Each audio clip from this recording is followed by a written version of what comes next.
Well, thanks, ladies. I Absolutely. appreciate Well, yes, this. and this is our theme music. No, but we have things that we bought for the show, but it's Oh, real kind of good. funky. Yes, it's really cool. So I'll have JD send the links out to everybody. So, and then, how are you finding this whole experience?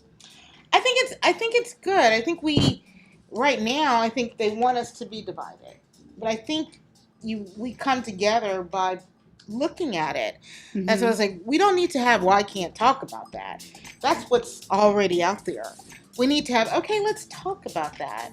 But in a way that we can talk about other things later, which Yeah. is important. You know.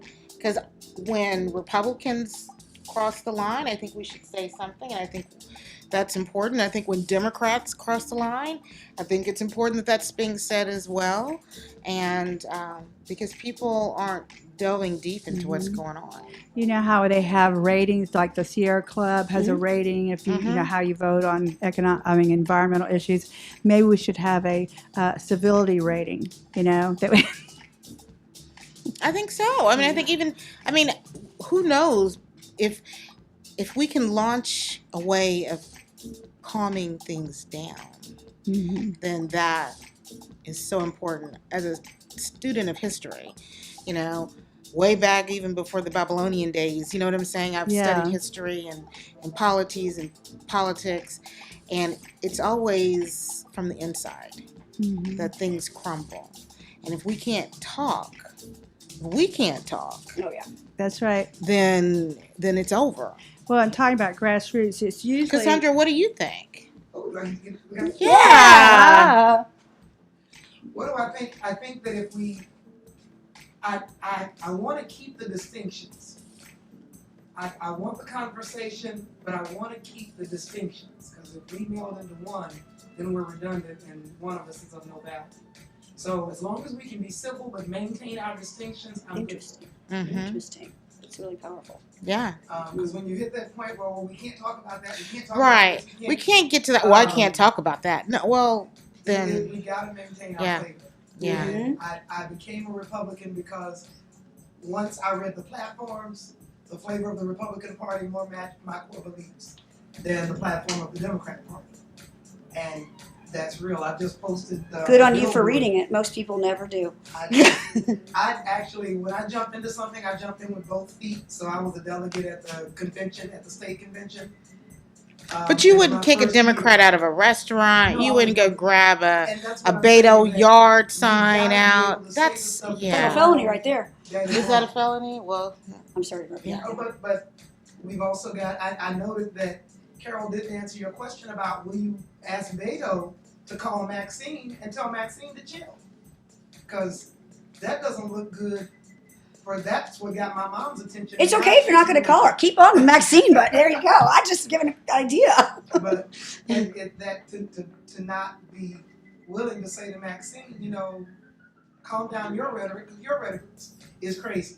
And they lift up what Trump does, but we can lift up what Maxine does and say, okay, I don't see on the news groups of Republicans getting around Democrats and screaming them out of restaurants. But here's the thing. I don't want to have us get to the point where that starts happening. right. On I don't either want end. that. Like, I I get don't where want there's that. upset. So it's like, okay, let's just undo the upset if we can. If we can. Yeah, I don't You know, I want mean, that. it's not like this country was founded on us being well behaved. Right. No. No. You know, it's interesting. The deal with Cruz. One of the things that was caught on camera is one of the last comments that one of the people yelled at him was, "And Beto's a lot hotter than you, dude." Which I thought, well, that's rude. That is just so rude. I don't think Ted Cruz has ever said he's a hot dude. No. And He's not looking for the beefcake But based on vote. the basketball game, he's in good shape. I think he's happy to be alive. But what I thought was interesting is there was a woman that lives over in Highland Park. She happens to be the president of D Magazine, Christine Allison, and she was so upset about.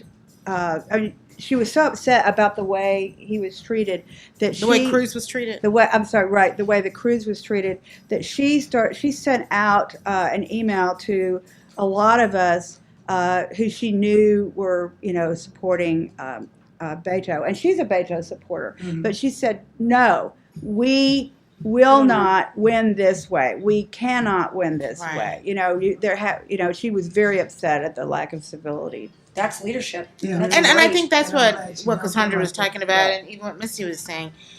That it's hard to say things about Donald Trump and ignore Maxine Waters or Feinstein. Those things that were. Tis the season. The Yeah. American Yeah. people are going to speak in a few days, and there we go. I That's know. the Can beauty you of believe- elections. Thank goodness we're having one. I In a know. question for you, Carol. though. Yes. And it goes back to that whole socialism wing of the left wing. Uh-huh. It's hard to say that you guys are not appearing to look like you're being taken over when you look at the candidates who are coming out describing themselves as democratic socialists, like the young lady in New York, what's her name, Garcia Cortez, or Yeah. Do you know that young anybody? lady. You know anybody in Dallas County that's saying that they're? I never I heard think there were someone. 4. I need to check with a talk show host named Rick Roberts, Mhm. but he named 4 or 5 I don't know if they're Democrat running for anything. candidates who describe themselves as democratic socialists. That's I don't weird. remember if they're in Dallas County, Yeah, but they are in Texas. I know of some Democratic activists who are involved in that organization, but I'm not aware of any Democratic socialists who are candidates, certainly not any that are elected officials. And I know that there was play on, newspaper play on these people wanting to, get involved with the Democratic Party.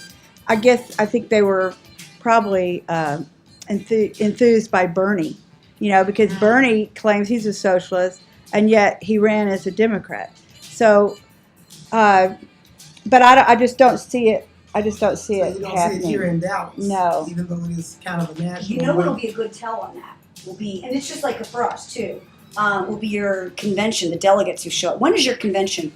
Your state convention? Jeez. I know. I It's know. so far from now. I know. I just saw my 2019 calendar. I'm like, no. Missy, is there life after November 7th? No, really, there isn't. But I'm just thinking out because you do have to think next, and then also our municipal candidates. Who's going to run in those? That would be really telling too. Yeah. Because if that's going to merge, you're going to see it on a city council race. You're going to see it. You never know. Even somebody like, I'm running for mayor. Okay, great. Mhm. I think there's 17 people running for city of Dallas mayor, right? I believe it. Yeah. I mean, it's going to be fun to watch. Yes, yes. And I heard there's, what's Anna's last name? She's a political consultant, and she has represented about half of the city council people now in Dallas were her clients. And it was like 3 of them were thinking about running for mayor, Philip Kingston and, damn it. Adam McGow, Mm-hmm. and then also not a current one, but a past one, Angela Hunt. yeah. Right. And so those 3 She has a way of keeping herself in the media. I'm like, who does your PR? It's oh really my good. God, For a woman who just roves the halls. that's That's right. really like she's roving the halls again. I'm like, That's right. Wow. So those 3 are all Anna's client, and they were both thinking about it. And the story goes that Anna got them together and said, this is not going to happen. Between the 3 of you, you're just going to have to decide who's going to run. did they do it? Yeah. That's Yeah. fascinating. Supposedly they're deciding. Scott Griggs was among them too, and the rumor is that Scott Griggs, among the 4 of them, is going to do it because Angela just took a job just recently with a new law firm Good on her. within the last year, and plus, didn't she have 2 kids now and.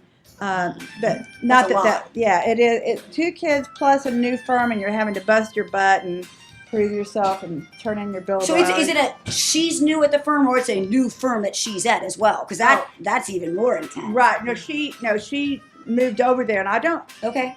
She's not a name partner now. She could be a partner, but Sure. but either way, she's expected to turn in a certain amount of work yeah. or billable hours. And We'll go away. have y'all? Are y'all able to have a glass of champagne before you go? Well, back to work? sure. I think that'd be Well, lovely. yeah. Sure. Yes. I feel like I think we should have been doing this on I was air. gonna maybe say. we should. Far more interesting. We're gonna do hot tub time machine, Carol, Missy, and we're gonna be in bubbles. Talk about a way to bring Maybe that's how we can begin the healing. Yeah, Yeah. that's right. No, Say that's it's yeah. saline in here. there. We're in like a, yeah, That's absolutely. true. And by the way, you guys, Working out the champagne. impressive studio here. JD's And amazing. This is really nice, JD. Thank you. Thank It you. really is. My way of giving back to the community. It is. This is a great resource. I would hope that you guys would do this again. There was some really good points we heard today, and that made me feel happy. That, Well, good. It's So, not going to turn into a roll. okay. So There's no rolling on this floor. no. So she, Chairs throwing. and so stuff. she revealed partisanship. Are you involved with one party or the other? I'll be honest, I'm more independent. Oh man, how do we work to get your vote? He's the one we love. I know. I'll be honest. You have to go with the tickets. Yeah. Well, the most perfect. There you go. Let me just talk me into anything. Tell me your first name again.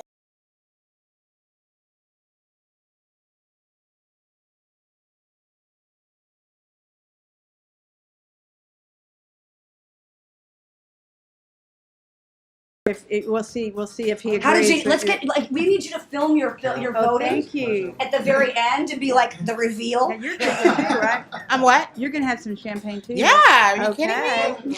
And go back and get more glasses.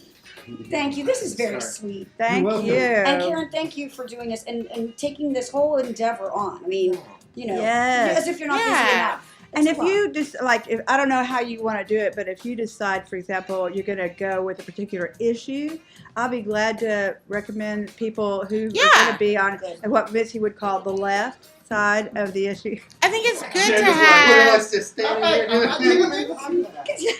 I think it's good to have because I do believe if it's can stand on its Don't own, be mad at me. it can stand on its own. You know what I'm saying? So it's good to have the idea out there and put it out there and and be a part of a conversation. Yes. So, all right, well, Oh, did you Cheers have to you all. Cheers. Ta-da.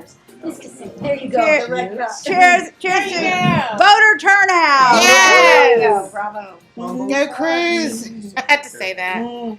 Cruz Johnson, me. So you'll appreciate this, Carol. So I'm going to Washington on flying up Wednesday night, like the late night Southwest, right? Uh-huh.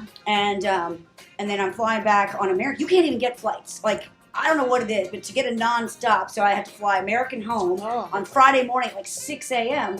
So I have a client up in Washington, so I'm meeting with them, and then there's a forum they invited me to from Maggie's List because I do that stuff to get women elected. So it's going to be myself and 2 Republican professors, which I said there is such a thing. Really? Another Yeah. And then the head of Emily's List. So, and they work on all those campaigns. So we're going to be doing a forum up there in the Rayburn House office building. And I said, which is fine because no one's actually working because all the House members are gone and they're back to their districts. But yeah. Oh my! Well, now this is an ignorant question. What is Maggie's List? It's okay. Everybody underestimates us. We're the conservative counterpoint Of to Emily's? Emily's List. Yeah. Okay. Mhm. We've been at it since 2010. We were basically a bunch of women were sitting around saying, Emily's List has been around. They're doing great. Yeah. Whatever, respect. And where is ours? And they're like, well, we've been waiting for about 20 years for one to form, and it hasn't. So bless these women. And it was the first woman ever elected to a statewide election, Sandra Mortham in Florida, which is no small thing. My The goodness. first woman to ever raise $1 million in funds in Florida as a politician, Sandra Mortham. Wow. Oh yeah, she's my boss. You learn from this woman every day. And she's like, this is my legacy project. So then she went and formed this and got together. And one of the people who helped form it was Bora Van Dormelen, the late Bora Van Dormelen, who was our national committee woman.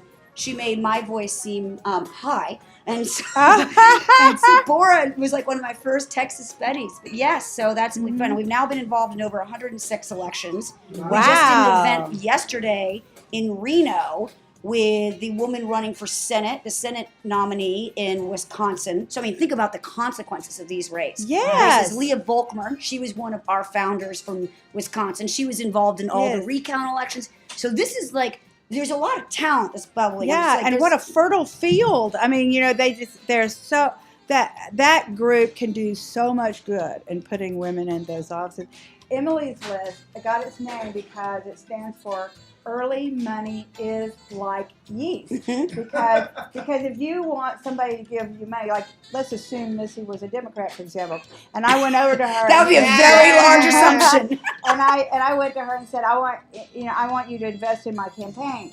And she could see on the reports that I only had raised $5,000. Well, that's not going to impress her very much. She's not going to think that I'm a very viable candidate. But if I have Emily's list behind me and they've given me some money and it makes my viability look better, We'll just look good. yeah, that's why it's like early money's like yeast. But there's basically two qualifications after they interview, decide if they like you. You have to be pro-choice and you have to be a female, and so that's why they created the counterpart. Why is the pro-choice the litmus test? That was their thing. That's their thing. Whereas Yeah. ours, we actually don't have that intentionally. We have, smaller government, fiscal conservative, more personal responsibility, strong national security. Those are the things. And so you're either on and a woman. Now we have Maggie's dudes. This is the best. The first person to declare themselves a Maggie's dude was Jeb Bush. Oh, He was our my VIP. God. Oh yes, he's like, I'm a Maggie's dude. And so there were the other dudes in the room, all got together, and they're the Maggie's dude. And so what we do is that we also have congressional partners because we're really trying to get the men to also recognize this is very viable for all of us, Yeah. right? Yeah. And so you understood the stats right off the bat. But yeah, I say the more we get there, the better off we all are. Yeah. And getting through that primary is the challenge. That's right. Mhm. You No know, matter where you are. and you don't want to, you don't want to fail to acknowledge that there really are men whose hearts are in the right place. Oh, absolutely. And are open-minded, but at the same time, when you read all those reports about the stereotypes about women, getting along and working things out, and you hear stuff about the Republican and the Democratic women in Congress. The Senate ladies all dying together. Yes, yes. All the female senators dying together. And that's where, and this is, On both sides of the aisle. Yep. yeah, and here's the best part. So in not this Congress, the previous one, to your point, this is the most powerful statistic I've heard. When I heard this, I literally almost fell out of my chair. So in the 2014 Congress, okay, so before the last presidential election, the number one caucus that had the highest performance rate in terms of putting a bill forward and getting it passed through House and Senate came from one caucus. 60% of all the legislation came out of one caucus, the Women's Caucus. Really? Wow, that's Really? That is amazing. very impressive. So it's Wow. like, okay, and this is an era of a do nothing, people were Yeah. asserting back then it was Yeah. a do nothing, there's different assertions along the way, but I'm like, there's something there. Yeah. Yeah. And there's also, yeah, and then there's also like, when I worked there, I'm aging myself, in 95, Senator Kennedy and Senator Mack, I worked for Senator Mack of Florida, they were buddies. Like, Oh, yeah. when you have, but that buddy part of the cross-party buddy thing, it's not No. going on as much. No, and when Which is a shame. when McCain died, I think the public saw, kind of probably most of us for the first time, how many cross-party friendships there were. Mhm. Like him asking for Obama and Bush to speak at his Yeah. funeral because they were the two that had beat him, Mhm. when he ran. And I was like, what a classy guy that he would, befriend and be still getting along with the people who had won. Yep. Well, it was. I mean, I just was very impressed. But yeah, so those are little juice. So I'll be up in Washington, and I'm like, that's my last time in the swamp. Then I'm back. But yeah. So. Well, I'm glad you're coming back. Oh, I was just like, are you kidding? There's so much going on. Have you ever tried living there in D.C.? I lived there for 8 years. Carol. Oh my Oh, and God. it gets better. I was living on $22,500. I need the last $500 per year. The only reason I could handle living there is that my aunt and uncle had an apartment there, and they said, okay, you've got to maintain it. So I learned at a young age how to run a house. I already kind of knew, but it's like, you have to keep this Yeah. place perfect so that anytime we come in, it's perfect. Get the plumber. And I'm like, oh, right? And so that's the way, and I was like, okay, this is a gift from God. So I have to respect it. So I would go and work, I kid you not, because I was that young, I worked like 18-hour days in the U.S. Senate for the Joint Economic Committee. which is cool because you have, House and Senate members and things like that. And Patrick Moynihan, we took this closet, I kid you not, and turned it into a library. Now, I think it broke fire code and stuff like that. They're like, well, you have to be able to move these bookcases if anything goes wrong. And I said, watch me. And I moved the little bookcases like a little ant moving like 900 times its body weight. I'm like, I can get it out if there's a fire. And I guess that was good enough for the furniture dudes. So then we put 2 conference tables together, and then we put all these economics books in there. Well, back in the day, Senator Moynihan, let's just say it was kind of a swan song tour.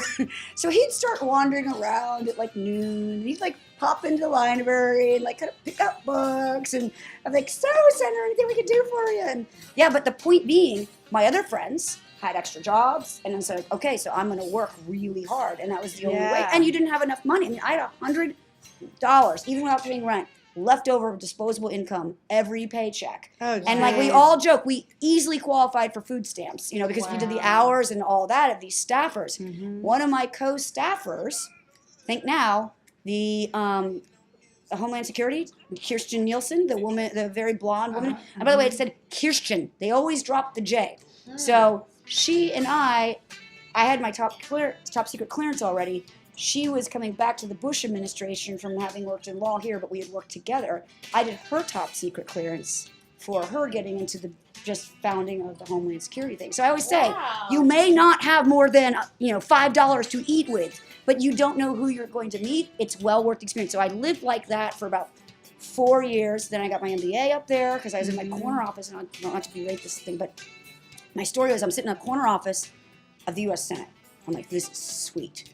And it's like overlooks the Supreme Court, 4th floor, okay? And I'm like, and the wall behind me was soundproof because we had a studio behind it. So clearly it was designed for a loud person like myself. So soundproof, overlooking the Supreme Court, and like you're in a room with all the senators when they set the agenda for the entire Congress. It's mind-blowing, okay? Oh my God. And basically I learned, no matter what you do, be the person who's up at the whiteboard.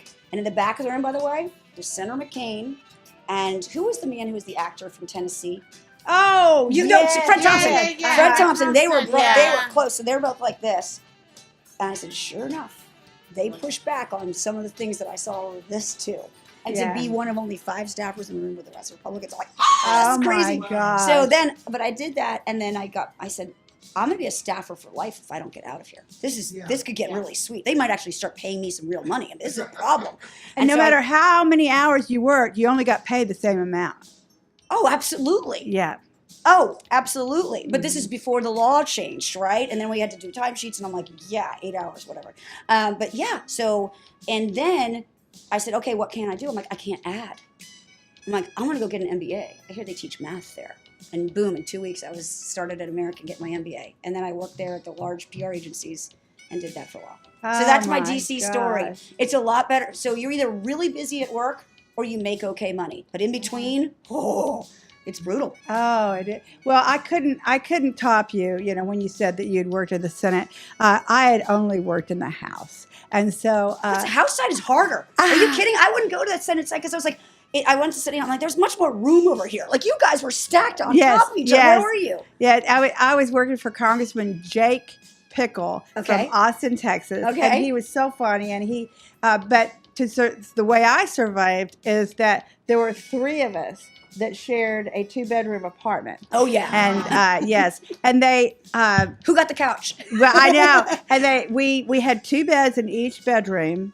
And it was so weird because I found myself in the middle because one of them was this raging liberal and the other one was this before Tea Party was a Tea Party, she was a Tea Party. And so, I mean, I'm sitting there, I'm sitting there in the middle. You down on, but yeah, I know. You're fully experienced for this time and place. It was crazy. And I remember one time going through, we were driving past these projects. I think only one of us had a car, It's like communal living. You've got the car, you've got the boombox. That's right. And we were driving past these projects and everything, and the liberals started talking about, this is disgraceful, and these people, blah blah blah, and the other one was saying, oh, they're just lazy butts. I mean, and I just I don't even know where to begin in this conversation. It Carol's was just great. like, we just need to get the groceries home. ladies. Yes, Just need the yes, groceries. that's Now, right. were you doing issues or what were you doing for this I was doing primarily constituent correspondence and Isn't it I- fun to see the crazy stuff they send in? oh my gosh, yeah, and every once in a while I would, if something seemed really outrageous, I would take it to the district, the guy who was head of the office, the executive director or whatever, the chief of staff, that's what they call him. CEO, yeah. Yeah, and I would take to him, and I had drafted this little. I'd seen in this memo that this guy he'd been reelected as president of the Cattlemen's Association or something. So I automatically draft this little congratulations, signed by Jake Pickle, and I hand it to him because he was the one who would deal with the congressman, and he looked at that and he goes, "Carol, we're not going to send this," and I said, "Why not? I mean, he was reelected as president." He goes, "Carol, that's like saying that water runs downhill. I mean, this guy gets elected every damn year for that." You don't know. It could have been the year when Oprah went after the meat. I mean, I know. There was a Cattlemen's Association who know. was on TV. Well, you know what? I had already been told I had the job by the district director in Austin. And so I was so pleased. And they said, "Oh, Pickle's coming in and he wants to meet you." And I said, "Oh, okay." So I just figured he wanted to meet the person who had been hired, that I was going to come up to D.C. And so I start talking to him, and it became apparent to me as I'm talking to him that he thinks he's interviewing me. He does. He's not, like, in his mind, I'm not already hired. Oh. And so he goes through. And Carol, you're like right out of college at this point, right? Yes. Okay, yeah. Yes. So let's get clear on that. Okay. Yes. So I'm like, he's going through all this stuff, and I'm answering his questions, and I can tell he likes me. But then he says, "Okay, and I'm an LBJ man, and I believe, like LBJ did, that everybody on staff ought to be able to do everything that needs to be done, including typing and shorthand." And he said, "Can you type?" And I said, "Oh, yes, sir." And he said, Can you do shorthand?" And I paused. I thought, I'm not going to lie to this congressman. And so I said, "No, sir, I can't." And he said, "Well," and he looks at his watch, which I guess had a little calendar on it. He said, "You got 3 weeks to learn shorthand." And I was like, "Okay." And so he leaves, and I'm like, I'm not going to learn shorthand, Throwing me back to the, I know. So, I don't need shorthand. So I go up there, and I mean, I did just fine and was handling everything great. And then on my last day, he called me in. He says, "I want you to report to me on the such and such bill." And I said, "Oh, yes, sir. It's up for this and this and this, and blank percent of your constituents are for it, and blank percent are against it." And I gave him the whole thing. And he said, "Take a letter." And I was like, "Oh, shit." On your Oh, shit.